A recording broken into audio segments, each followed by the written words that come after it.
Guten Morgen! So, schön, dass ihr da seid für das letzte Teil dieser Serie, die Frucht der Erholung. Ich hoffe, diese kleinen Gedanken waren hilfreich für euch und ihr lernt mehr und mehr in Gottes Schatten zu sitzen, mehr und mehr dich auszuruhen, weil wenn wir uns erholen, dann sind wir gut, dann sind wir stark. Ich dachte, das ist der perfekte Platz, wo ich zu euch sprechen kann heute, weil ich möchte darüber sprechen, hey, der Frucht des Erholungs, was ist das? Und ich muss sagen, mein Arbeitsplatz, das ist der Ort, wo ich das Frucht der Erholung am meisten erlebe. Es ist Mittwochmorgen. Mittwoch ist mein Meeting-Tag und jeden Mittwoch habe ich Meetings von 9 Uhr am Morgens bis 22 Uhr am Abend. Und so Mädels, ja, ich bin dafür, wir sollen hart arbeiten, wir sollen wirklich über die Erntefelder kommen, die Gott uns anvertraut hat, aber wir sollen das tun von einem Ort der Ruhe. Also, lasst mich ein paar Punkte mit euch teilen über die Frucht der Erholung.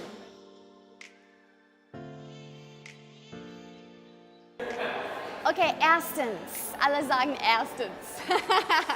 Erstens, Entfernung gibt dir die Frucht der Objektivität.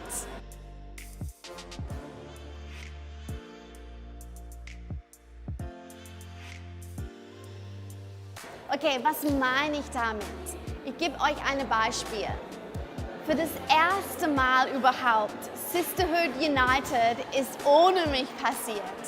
Und ich muss sagen, ich war nervös. Ich saß in Südafrika und ich habe wöchentliche Updates bekommen. Und ich war nicht nervös über wie es sein wird. Ich war nicht nervös über, hey, wie wird das Team das machen, weil ich weiß, die werden das gut machen. Aber ich war nervös, weil ich dachte, wie ich das immer denke, okay, kommen Frauen überhaupt? Würden die Frauen hineinleben? Würden die zahlreich in eine Menge Masse kommen, die wie Erweckung sich anfühlt? Und wenn ich ganz ehrlich bin, ich war ein bisschen enttäuscht. Es kamen nicht so viele Frauen, wie ich mir das gewünscht habe, wie ich das gesehen habe, wie ich das geplant habe. Und weil ich nicht da war, ich konnte nichts dagegen tun. Ich könnte nichts reparieren, ich könnte nicht hineinkommen mit einer guten Idee. Ich konnte nichts machen. Aber was ich tun konnte, war objektiv zu sein. Manchmal, wenn man mittendrin ist, ist es schwer zu sehen. Weil ich Abstand hatte, ich habe es mit Blick auf die Zukunft betrachtet. Ich nahm mir Zeit in das Wort Gottes, um zu sehen, hey, was will Gott darüber mir sagen? Ich habe beurteilt, was wir getan haben und was wir vielleicht nicht getan haben. Und anstatt frustriert und in Panik zu geraten, diesen Moment zu reparieren, begann ich für die Zukunft kreativ zu werden.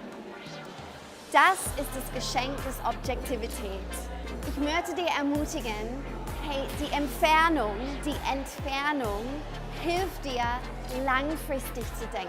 Und es ist echt ein Geschenk.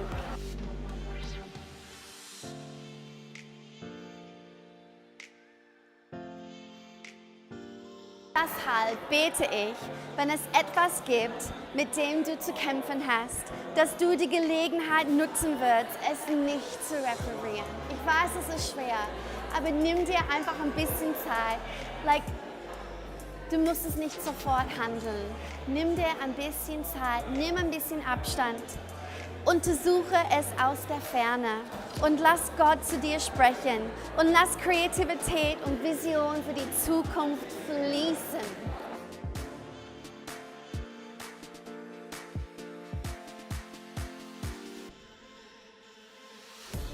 Zweitens, Erholung gibt dir die Frucht der Selbstwahrnehmungen. Auch wenn du dich ausruhst, ist dein Geist immer noch am Arbeiten. Deine Denken, deine Nachdenken. Und ich muss sehr oft über mich selber lachen, weil ich habe das Gefühl, mein Gehirn, es funktioniert wie eine, wie heißen die, Fluchtmaschine, diese Spielautomaten. Es ist so wie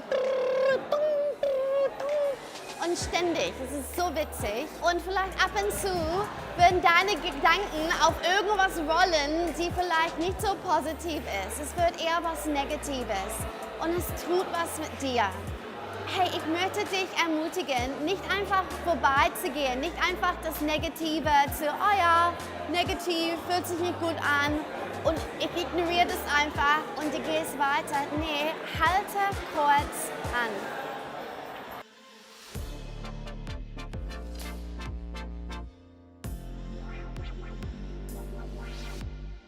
Vor kurzem habe ich irgendwas auf Instagram gesehen und in meinem Bauch ist so ein Knoten reingekommen und ich war kurz davor, einfach ignorieren, weitergehen und ich habe einfach angehalten.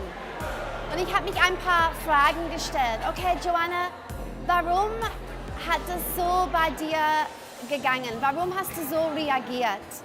Warum denkst du so? Warum hat dir das zu schlechter Laune gebracht? Warum? Und es ist so eine gute Frage zu stellen, weil ich könnte etwas über mich selbst entdecken und damit umgehen und mich davon befreien. Und ich hoffe, das Gleiche für dich. So, hier sind ein paar Fragen, die du selber stellen kannst. Bist du bereit?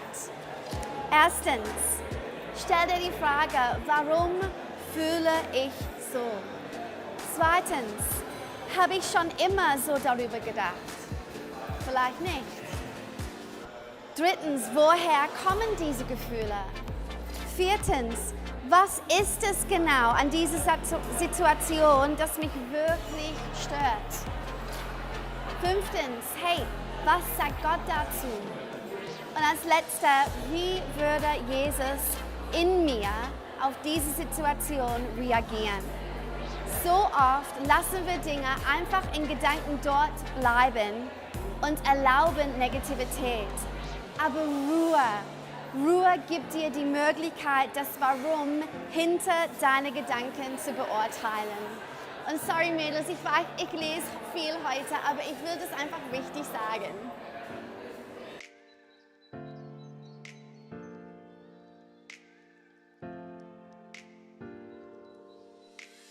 Ich möchte euch eine Bibelstelle vorlesen, von Johannes 14, Vers 27.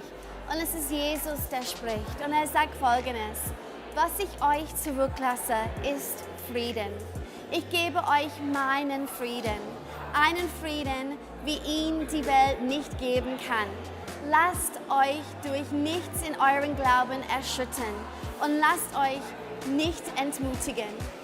Hey Leute, Frieden ist ein Geschenk, die Jesus so wichtig ist. Es war eins und die letzten Dinge, die Junge gesagt hat, hey, ich lasse euch meinen Frieden und es wird ein besonderer Frieden sein und es ist die Frieden, die du brauchst. Und ich habe diesen Frieden auf so eine besondere, tiefe Ebene erlebt und es hat mich so bereichert. Und es hat mich erinnert, wie geschätzt ich bin. Und es hat mich erinnert, hey, wie geliebt ich bin von Gott, diesen Frieden zu bekommen und diesen Frieden zu genießen und diesen Frieden zu erleben. Und ich möchte das wirklich für jede einzelne von euch. Ich habe hier aufgeschrieben, dass Ruhe ist wie eine sanfte Hand auf deiner Schulter und erinnert dich an die Liebe Gottes.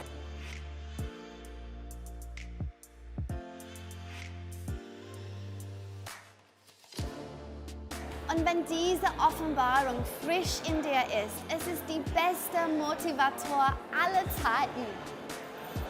Leute haben mich gefragt, hey, was war das Wichtigste, dass du mich nach Hause gebracht hast, von Südafrika, von deiner Auszeit, das du gehabt hast? Und wirklich meine Antwort ist, Gott hat mich erinnert, wie sehr er mich liebt.